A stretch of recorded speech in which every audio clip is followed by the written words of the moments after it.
Saulo, o que viria a ser esse sistema de autolavagem, né?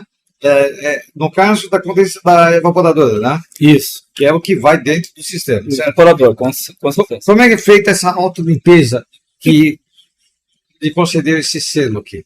Então, o evaporador autolimpante ele surgiu dentro do Senai, né, num outro projeto que estava inserido no Senai, e surgiu então o evaporador autolimpante. Porto Alegre? Senai de Esteio. Esteio. É próximo de Porto Alegre. E dentro desse contexto, nós fizemos uma busca muito aprofundada acerca do estado da arte, né, do que a gente tinha na época desses evaporadores e dessa problemática. Né? A problemática veio externada pelo Marcelo na época, de que a gente sabia que tinha esse problema na refrigeração. Problema qual? O evaporador muito sujo, obstruído com um filme. Acaba criando um filme e da mesma forma que acontece com o marinizado, acontece com o evaporador biofilme. Também. Então, biofilme pode ser. Biofilme. É um biofilme que é com um micro-organismo presente. Né? Então, e o evaporador, com o tempo, além de perder eficiência, ele também se torna um foco, um contaminante dentro da câmara fria. Então, a gente desenvolveu o sistema autolimpante, né, com esses dois sistemas principais, que é o sistema de higienização por água, que é uma aspersão de água, um jato de água que é dado no aletado, com uma periodicidade a depender do volume da câmara fria, né? Então, do tamanho que essa câmara fria tem, e as lâmpadas UVC, que também tratam esse volume de ar da câmara fria, que passa diversas vezes por hora pelo evaporador. Poxa, é uma blitz, né? E tudo isso acontecendo ao mesmo tempo. Ao mesmo tempo. O equipamento está lá, está funcionando, está respirando e passando por essa limpeza que não fosse autolimpante, como seria essa limpeza? Seria da forma tradicional, lavando, passando algum produto, né? E o pessoal, pelo visto, não gosta muito, né? Na verdade, assim, é que os evaporadores, eles têm uma dificuldade de serem limpos, né? E eles estão lá no alto da câmara fria, então a manutenção é muito difícil. Muitas vezes a câmara fria está cheia de produto, então é difícil lavar lá em cima com um lava-jato, e embaixo está cheio de produto, é difícil tirar aquele produto para ir lá limpar. É um transtorno. É um transtorno enorme. Então a gente vinha percebendo, né, no mercado essa questão da sujeira dos equipamentos que não vinha sendo limpo, especialmente aí em câmaras de hortifruti, diferentes aplicações. Os evaporadores viram focos de contaminação por essa manutenção precária. Então, continuando, né, essa análise, né, a gente então descobriu que tinha esse problema, só a gente precisava comprovar. Então, a gente chamou especialistas para fazerem essa análise e dizer: o problema está lá, e existe mesmo. Né, a gente já tinha lido artigos internacionais, o estado da arte também já dizia isso, mas a gente precisava realmente da nossa ótica aqui, né?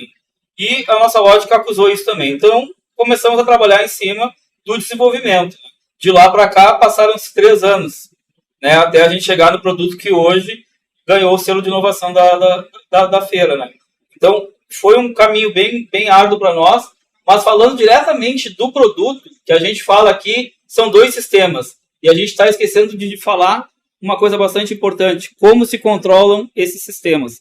E aí surge, então, a nossa IHM. Né? A gente tem um sistema totalmente desenvolvido pelo Senai Mecatrônica, e o design dessa IHM foi feito pelo Design Export, né? Que é outro projeto. E esse sistema, a gente tem um sistema remoto. Ele pode ser esse evaporador. Hoje a gente tem um evaporador que está instalado lá em São Sebastião do Caí, e a gente acessa aqui na feira. Ele consegue controlar ele, modificar a set point, modificar a umidade, analisar toda a parte gráfica. Né? E um benefício que a gente precisa falar, além de todos que a gente já sabe, que já foi comentado, né? Um benefício muito importante que a gente precisa falar do evaporador autolimpante é a questão da desidratação de alimentos.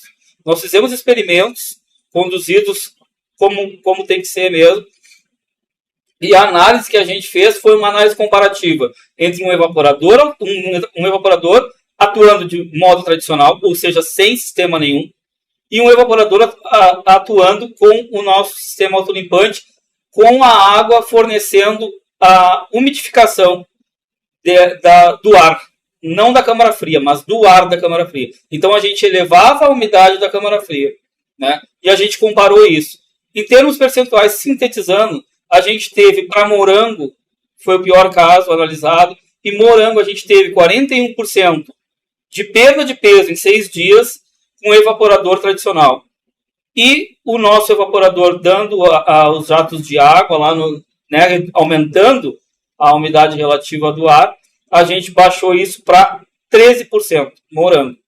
Né? Então, a gente nota que sai de 41, desculpa, para 13%. A perda se dá de que forma? A perda se dá da seguinte maneira. O evaporador, em modo tradicional, ele é um dessecante.